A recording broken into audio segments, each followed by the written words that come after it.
نشریه پایک خبر داد که قلب قاری نعمتالله کولوبی کانسولترین خونیاگر تاجیک روز 6 فوریه در سن 101 از تپیدن باز ماند. مراسم ودا با این سرنای نواز و حافظ مردمی در خانه‌اش در محله جمعه علی شهر کولوب و نماز جنازش پیش از نماز پیشین در مسجد جامع به نام امام اعظم برگزار شده است. همگی یک سال پیش در کولوب 100 سالگی این مطرب و خواننده به همتای ترانه‌های مردمی و مذهبی را با شکوه تجلیل کرده به او جامه و توقی پوشانده بودند. نعمتالله طلایف 1 ینور سال 1921 در گذر شهید حاضر کوچه چپایف شهر کولوب در اویله عزیز افتلا به دنیا آمده از اوان خوردی از پدر و مادر محروم گردیده و چون فرزند کلانی تمام وزنی روزگار اویله به دوش او میافتد. محض با شرافت داشتن آواز و فورم جرنگوسی او با استاد اولینش چول سرنای نواز در توی معرکه های مردم اشتراک کرده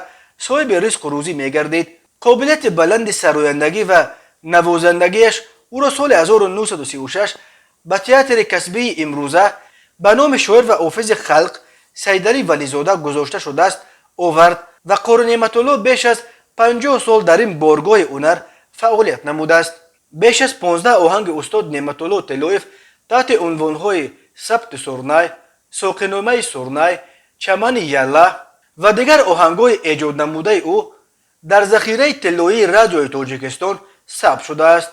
قاری نعمتالله را خرد بزرگ ختلان زمین به خصوص ساکنان کولوب شهر باستانی همچون حافظ، ظرافتگوی و سرنای نواز مشهور میشناختند و احترام میکردند.